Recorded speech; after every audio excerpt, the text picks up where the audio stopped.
வணக்கம் நண்பர்களே, உங்கள் இந்த லேர்ன் இங்கிலீஷ் இன் தமிழ் யூடியூப் சேனல் மூலம் வரவேற்பதில் மிகவும் பெருமிதம் கொள்கிறேன். நம்ம பார்த்துட்டு இருக்கிறது என்னென்னா, ஓசை இல்லாதது, அதாவது ஓசை இல்லாமல் வரும் எழுத்துக்கள் எவை எவை, அது எந்த சந்தர்ப்பத்தில் அந்த எழுத்துக்கள் ஓசை இல்லாமல் வரும், சைலண்ட் லெட்டர்ஸ்னு இதை சொல்லுவோம். அது சம்மந்தமான தொடர் பார்த்துட்ருக்கோம். இந்த தொடரில் நம்ம பார்க்க போகிறது எஸ் என்ற லெட்டர் எப்போ வந்தால், எந்த இடத்துல வந்தால் அதுக்கு ஓசை இல்லாமல் இருக்கும் என்பதை பற்றி பார்க்க போகிறோம். இது மிகவும் இன்ட்ரெஸ்டிங்காக இருக்கும். நீங்கள் இந்த தொடரை முழுமையாக பாருங்கள். உங்களுக்கு பிடிச்சிருந்தால் உங்கள் நண்பர்களுக்கும் மற்றவர்களுக்கும் ஷேர் பண்ணுங்கள்.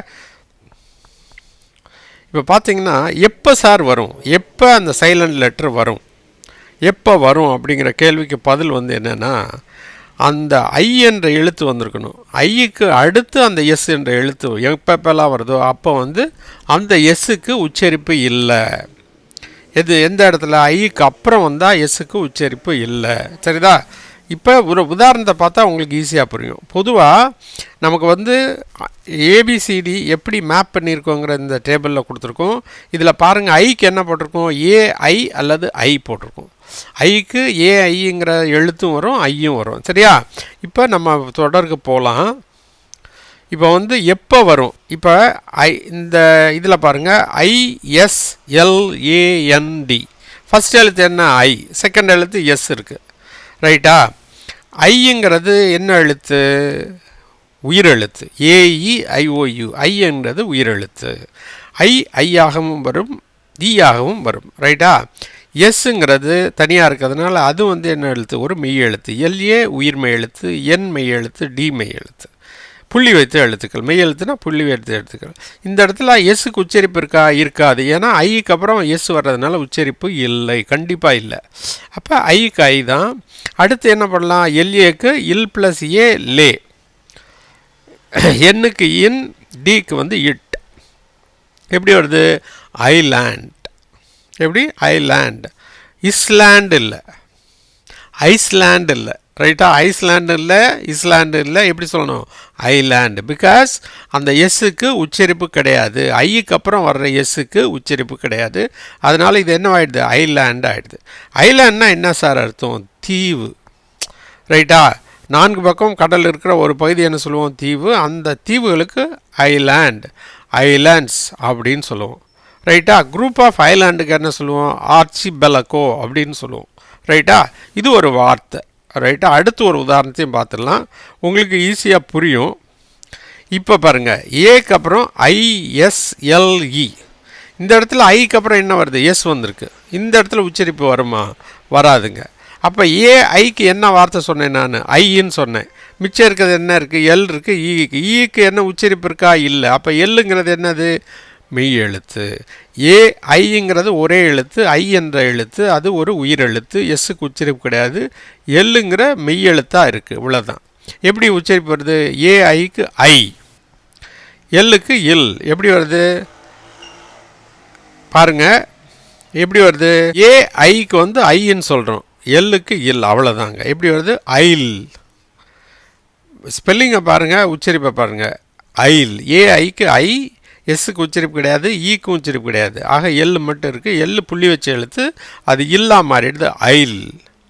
இதுக்கு என்ன அர்த்தம்னா, இடைப்பட்ட நடபாதை. இந்த ஐலுங்கிற வார்த்தையை பெரும்பாலும் நீங்கள் கேள்விப்பட்டிருப்பீங்க. ஃப்ளைட்டில் போனீங்கன்னா, ஃப்ளைட்டில் ஐல் சீட்டுன்னு சொல்லுவாங்க. ஐல் சீட்னா என்ன, அந்த நடுவில் இருக்க நடைபாதைக்கு இடைப்பட்ட பக்கத்தில் இருக்க சீட்டு தான் என்னது, ஐல் சீட்.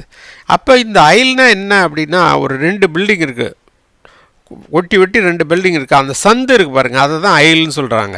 2 பில்டிங்க்கு இடைப்பட்ட தூரம். சர்ச் இருக்குது, 2 பக்கம் சேர் போட்டிருக்காங்க, நடுவில் அந்த வழி இருக்குது பாருங்கள், அதுதான் என்ன சொல்கிறாங்க, ஐல்னு சொல்கிறாங்க.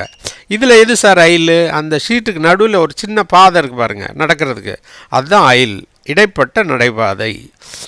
ஏன் அதை ஐல் சீட்டுன்னு சொல்கிறோம், அந்த சீட்டு அந்த நடைபாதை ஒட்டி இருக்குது. நீங்கள் உட்காந்துருந்தீங்கன்னா டக்குன்னு எந்திரிச்சு போகலாம் வரலாம்.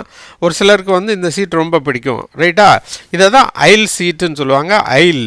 ரைட்டா? ஐல்னா என்னது, இடைப்பட்ட நடைபாதை. இதில் எப்படி எஸ்ஸு சவுண்ட் இல்லாமல் வருதுங்கிறத பார்த்துட்டோம், சைலண்ட்டாக வருதுங்கிறத பார்த்துட்டோம். அடுத்த ஒரு உதாரணத்தையும் பார்த்துடலாம். DEBRIS, இதில் எஸ் கடைசியில் வந்திருக்கு, ஆனால் அதுக்கு முந்தின எழுத்து என்ன, ஐ தான். அப்போ இந்த இடத்துல எஸ்ஸுக்கு என்ன கிடையாது, உச்சரிப்பு கிடையாது. பொதுவாக இது எல்லாரும் தப்பாக தான் உச்சரிப்போம், இன்க்ளூடிங் மீ. ஆனால் இப்போ எனக்கு புரிஞ்சிடுச்சு. It plus A day, it plus A டே, ரைட்டா? பிக்கு வந்து இப்பு, ஆர்ஐக்கு ரீ, எஸ்ஸுக்கு உச்சரிப்பு கிடையாது. என்னவாயிடுது? டெப்ரி, டெப்ரீஸ் கிடையாது, debris.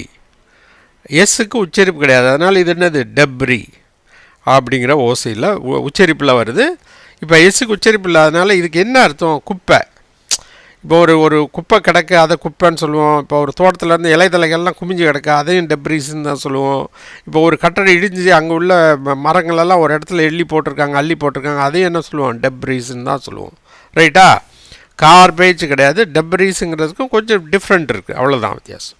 Okay, this is called debris. அடுத்து ஒரு உதாரணத்தையும் பார்த்துடலாம். இது என்னது? APROPOS. இதில் எங்கே இருக்குது? எஸ்ஸு கடைசியில் வந்திருக்கு, ஓக்கு அப்புறம் வந்திருக்கு. இந்த ஒரு இடத்துல மட்டும் ஒரு எக்ஸப்ஷன் இருக்குது. இந்த எஸ்ஸுக்கு உச்சரிப்பு கிடையாது. ஓக்கு அப்புறம் வந்திருந்தாலும் இந்த எஸ்ஸுக்கு என்ன கிடையாது? உச்சரிப்பு கிடையாது. இது எப்படி? இது ஒரே ஒரு இடத்துல தாங்க, எல்லா இடத்துலையும் இல்லை. இது ஒரே ஒரு எக்ஸப்ஷனல் வேர்டுங்கிறதுனால இதை ஆட் பண்ணியிருக்கேன். ஏ ஃபார் ஆ, பிஆர்ஓக்கு பி, ஆர்ஓக்கு ரோ, அடுத்து திருப்பியும் பிஓ வந்திருக்கு, போ. எப்படி வரும்? அப்ரோபோ, அப்ரோபோ, அப்ரபோஸ் இல்லை, அப்ரபோ. என்னது? அப்ரபோ. அப்ரபோனா என்ன சார் அர்த்தம் அப்படின்னா, அது சம்மந்தமாக, ஒரு சம்மந்தமாக நீங்கள் பேசுகிறீங்க அப்படின்னா இது வந்து ப்ரிப்போசிஷனாக வருது. சம்பந்தமாக, அது சம்பந்தமாக அப்படிங்கிறது அப்ரபோ, அல்லது சரியான, அப்ரபோஸ், அப்ரபோ ஆக்டிவிட்டி, அப்ரபோ டெனண்ட், அது மாதிரி சரியான ஆள், சரியான தேர்வு அப்படிங்கிற மாதிரி சொல்கிறத அப்ரபோ அப்படிங்கிற சொல்கிற அர்த்தத்தில் வருது. இவ்வளோதாங்க. இதுதான் பொதுவாக எஸ்ஸு வந்து சைலண்ட்டாக வரக்கூடிய பொதுவான வார்த்தைகள். இவ்வளோ தான். இது உங்களுக்கு நிச்சயமாக புரியும்னு நம்புகிறேன்.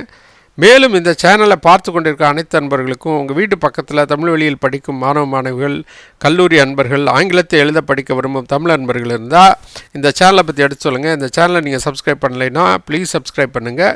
அதோடு மட்டும் இல்லாமல் இந்த பெல் ஐக்கானை கிளிக் பண்ண மறந்துடாதீங்க. அப்படி கிளிக் பண்ணுறதுனால நாங்கள் போடுற வீடியோக்கள் அனைத்தும் உங்களுக்கு உடனுக்குடன் வந்து சேரும் என்பதை இதன் மூலம் தெரிவித்துக் கொள்கிறேன். மேலும் இந்த சேனலின் பயன் உலகம் முழுமைக்கும் உள்ள தமிழ் பேசும் நம்ம சொந்தங்களுக்கு சென்றடைய இந்த சேனலை பற்றி வரங்களா வாட்ஸ்அப்பிலோ அல்லது ஃபேஸ்புக்கிலோ ஷேர் பண்ணுங்கள் என்றும் தாழ்மையுடன் கேட்டுக்கொள்கிறேன். நண்பர்களே, நன்றி, வணக்கம்.